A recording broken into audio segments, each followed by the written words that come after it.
From the halls of Montezuma to the shores of Tripoli, we fight our country's battles in the air, on land and sea.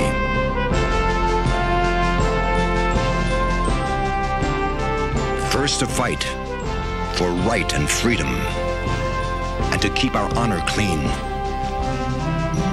We are proud to claim the title of United States Marine.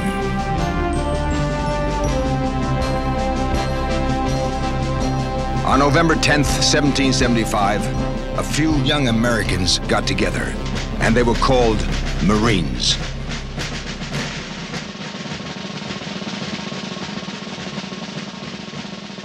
Be it resolved that 2 battalions of Marines be raised, that they be enlisted and commissioned to serve for and during the present war between Great Britain and the colonies, that they be distinguished by the names of the 1st and 2nd battalions of American Marines.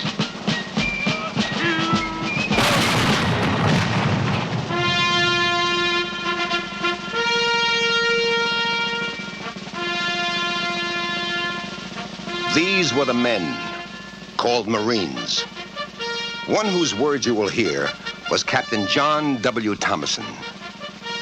The time was 1918. The place, France.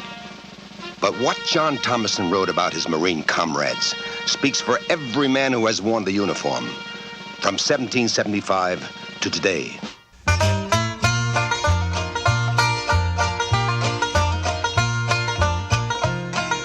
There were Northwesterners with straw-colored hair and delicately spoken chaps with the stamp of Eastern universities on them. There were large-boned fellows from Pacific Coast lumber camps and tall, lean Southerners who swore amazingly in gentle, drawling voices. There were husky farmers from the Corn Belt and youngsters who had sprung to arms from the necktie counter. And there were also a number of diverse people who ran curiously to type, with drilled shoulders and a bone-deep sunburn and a tolerant scorn of nearly everything on earth. They were the Leathernecks, the old breed of American regular, regarding the service as home.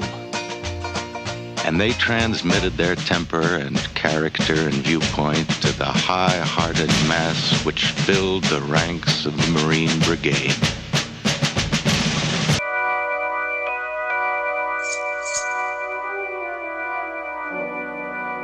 There is nothing particularly glorious about sweaty fellows going along to fight.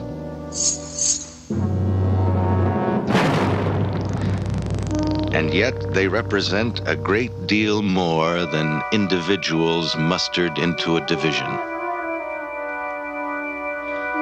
There is also what is behind those men, the old battles, long forgotten, that secured our nation.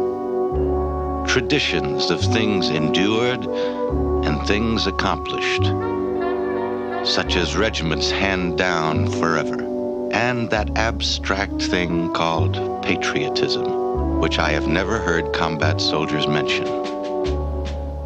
All this passes into the forward zone to the point of contact, where war is grit with horrors.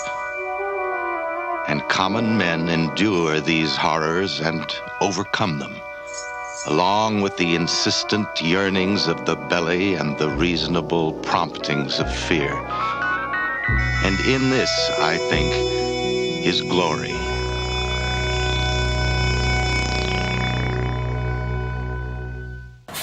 What John Thomason described so long ago is alive today. The same iron character of the old Corps is still being passed on by dedicated drill instructors. Do you understand that? Yes, sir. Get on my bus now. Give every effort to train you, even after some of you have given up on yourself. Now, platoon 3049. They teach determination and commitment. This is where Marine team spirit begins. Your next, your instruction will be unarmed, restrained, taking you unarmed, repeating the ability to subdue your opponent without using deadly force.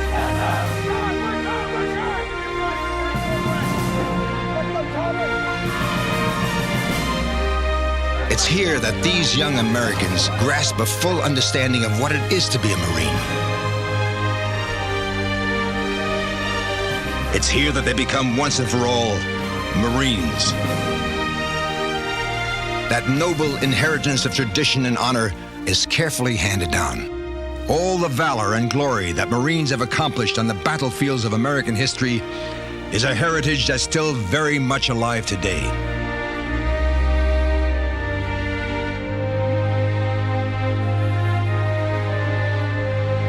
The Marine, physically tough enough and mentally strong enough to withstand the ugly violence and terrors of war.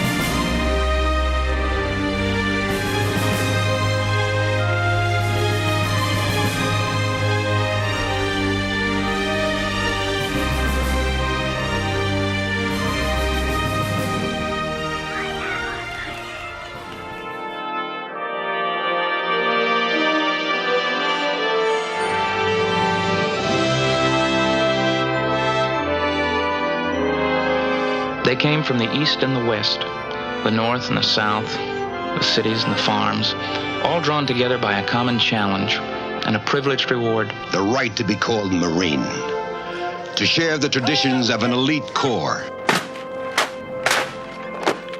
And so it is today, as it was in the past. The Marine, still willing to fight against what seems to be insurmountable odds. The Marine, still able to move forward into the heat of conflict with a comradeship and loyalty that's still very much alive today.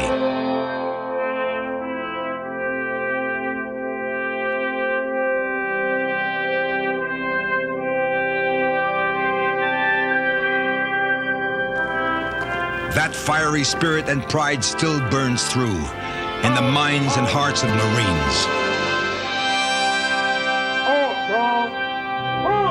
Now and forever.